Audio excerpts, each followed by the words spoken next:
Tuguhaye ikaze wowe ukurikira amakuru n'ibiganiro byacu gatanu kuri gatanu. Amakuru yacu y'aka kanya nuko perezida wa Kongo Antoine Felix Tshisekedi Tshilombo nyuma yo kugirana amakimbirane na leta y'u Rwanda ngo yaba yagarukiye iki gihugu y'ububa.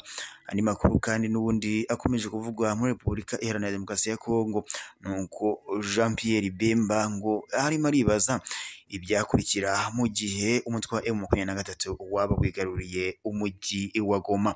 Amakuru yacu rero ateye atya nuko perezida w'igihugu cya Repubulika Iharanira Demokarasi ya Kongo hari amakuru yamaze kujya ahagaragara ko ngo yaba yamaze kwemera ko yagirana ibiganiro mu buryo byagaragaye ko ngo ashobora kuba yagirana ibiganiro na perezida w'igihugu cy'u Rwanda Paul Kagame.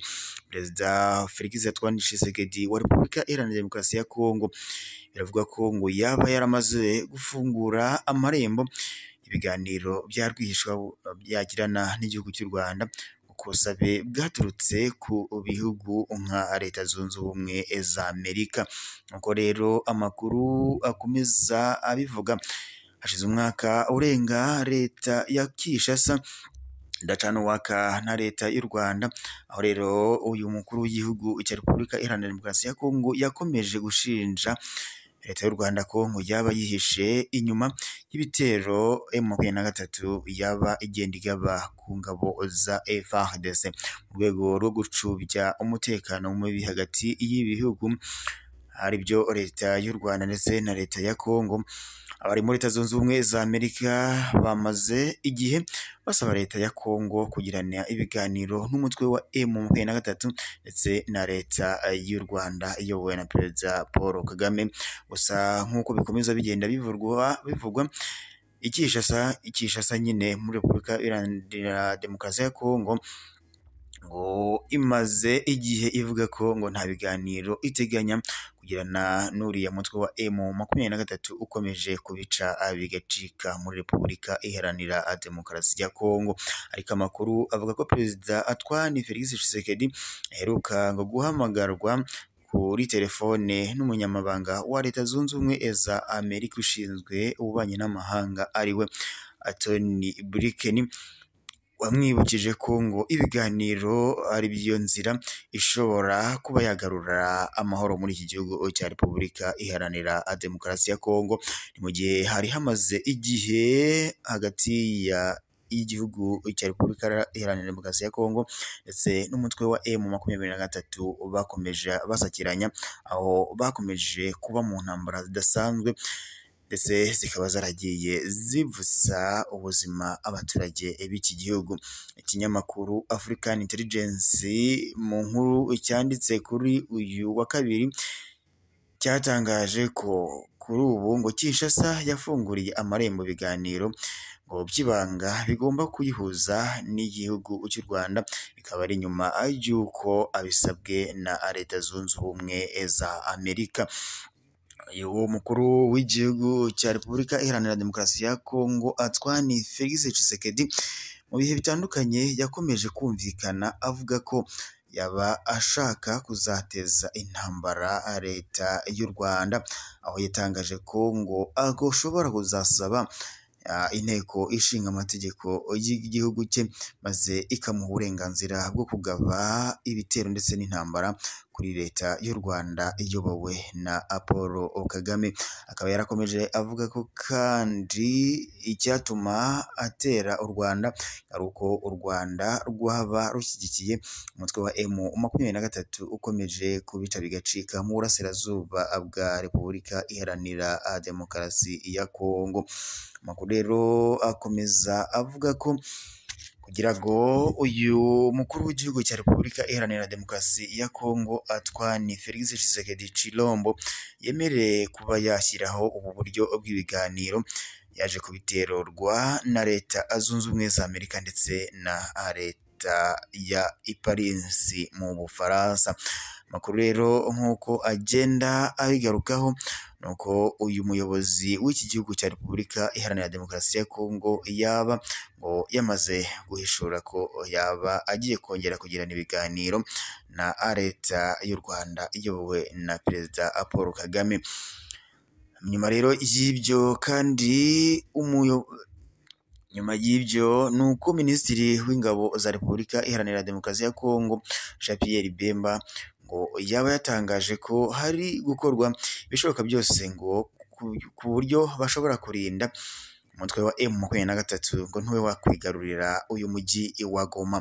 Kuva mu mpera z'icyumweru ugishize uyu mujyi usa n'uwagoswe n'abarwanyi ba M23, ikaba ari nyuma y'uko uyu mutwe ushoboye kugenzura umuhanda ndetse ukanafunga umuhanda uhuza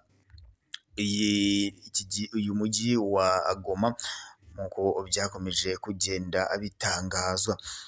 Mu gihe gishize nibwo M23 yatangaje ko yamaze gufata umuhanda werekeza i Goma, aho yari yatangaje ko uyu muhanda wahamaze gufungwa ngo gusa uburyo bwashobokaga bwo kuba wagera i Goma bwari ubwo guca mu mazi cyangwa mu kirere.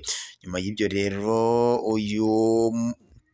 uyu Minisitiri w'Ingabo za Repubulika Iharanira Demokarasi ya Kongo Jean Pierre Bemba yatangaje ko hatagize igikorwa ngo uyu mujyi wongere ube wajya mu maboko y'ingabo za FARDC, bizakomeza kugorana mu gihe uzaba wamaze gufatwa n'uyu mutwe wa M23.